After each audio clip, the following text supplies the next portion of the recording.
So things are heating up, my friends. It certainly feels like AEW versus NXT may be about to become a thing again, especially because when All Out rolls around, the rumor is that we shall have a takeover show on the same day. So if you're into fisticuffs, you better get ready. Let's not worry about that though, because that's in September and we could all be dead by then. I know it's morbid, but it could be true, so make sure you tread carefully, because you want to make sure you see those premium live events and pay-per-views. But otherwise, hello, I am Simon from WhatCulture. If you can believe it, AEW had a show called Rampage. I sat down and I watched it, and because I'm an arrogant, out-of-control asshole, I thought, well, people definitely want to hear my opinions, and I shall do it using my hand. I mean, that's basically the idea of the show. Isn't it weird? Let's up those downs.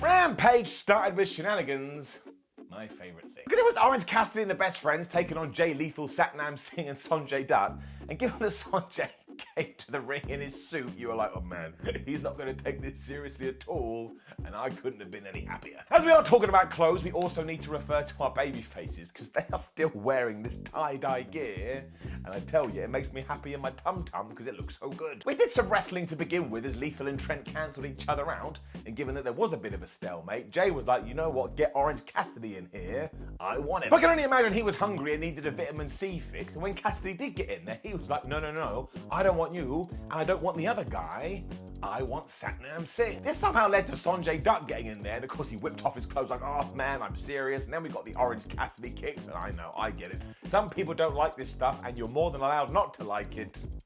I want to see it all the time. Eventually we did get the Giant in there, and this was quite the visual, because not only did he get his hands on Orange and just started throwing him around the place, which he should have done, but he also took out the Best Friends with like this double cross body, and I tell you, there is something about Satnam Singh.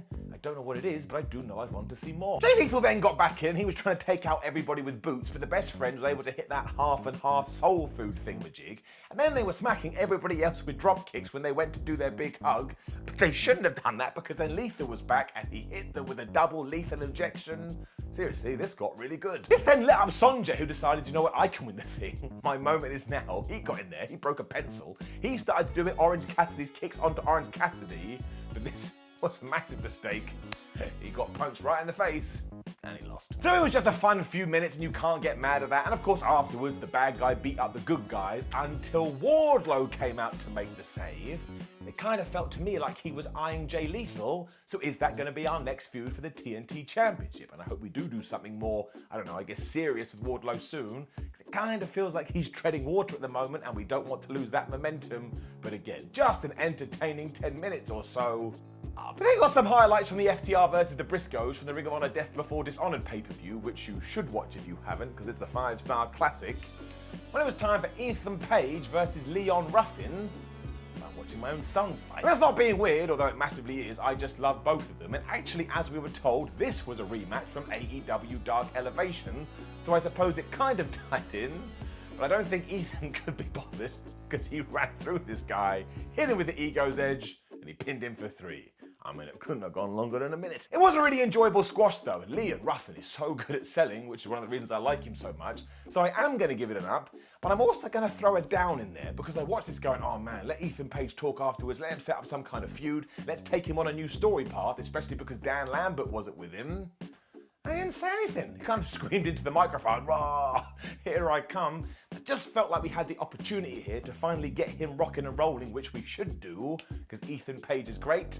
So for my own expectations, which I introduced into the scenario, I gotta say it's getting it out. Lexi Nair was then interviewing Cole Carter when the factory interrupted him and were basically like, hi, you should join our group. Now, he wasn't able to answer. Once again, we made a Sleeping with the Fishes reference, so I hope you are watching NXT. I don't really know what's going on here. I don't. Look, it's awesome that Tony Khan has seen something in Cole Carter. Everybody deserves an opportunity. But as of right now, I can't see it. But I'm usually proven wrong. We get those fingers and we wait and see. Lee Moriarty was then back on Rampage, though. He's on a roll at the moment, and he was taking on Matt Sydal.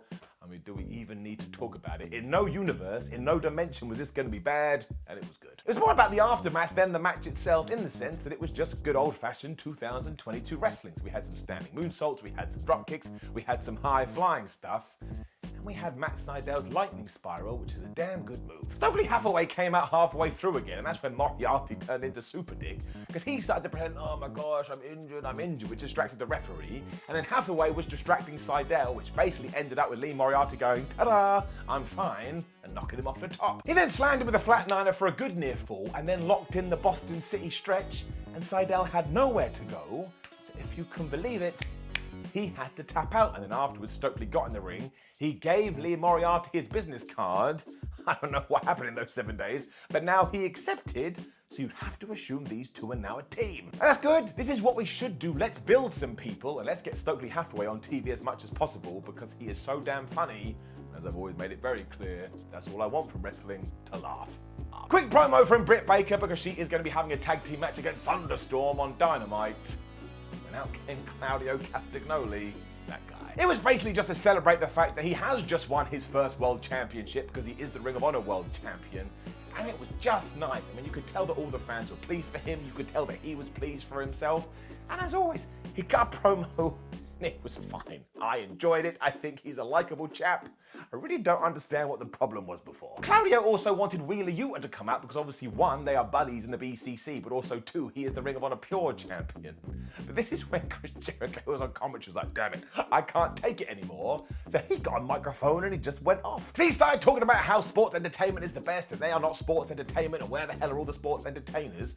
When Wheeler Yuta responded to him, and fair play to Wheels, he just absolutely ragged on Chris Jericho. It was pretty good. The whole point was too is that Yuta now has all the confidence in the world to the point he knows that he could beat Jericho in a match. Chris couldn't believe this. He was like, all right, well, let's have one on Dynamite. And Wheeler was like, nah, don't need to do it, bro. I know I can beat you. Get out of my face. The Wizard was then melting down. Of course, he wanted to goad him into it, which was Wheeler's plan. So Jericho was all like, all right, well, I'm going to put my #1 contendership on the line, meaning if you do fight me on Wednesday, the winner will go on to fight Jon Moxley. That's like, ooh, laddie. Like I've already said, this is what Yuta wanted, so he did accept, so now we are getting that next week. And this was really well put together. Like, it was quite long, but they obviously had a very specific purpose, and they pulled it off. I liked it, and Claudio was there going, ha ha ha, like he was Wheeler Yuta's dad.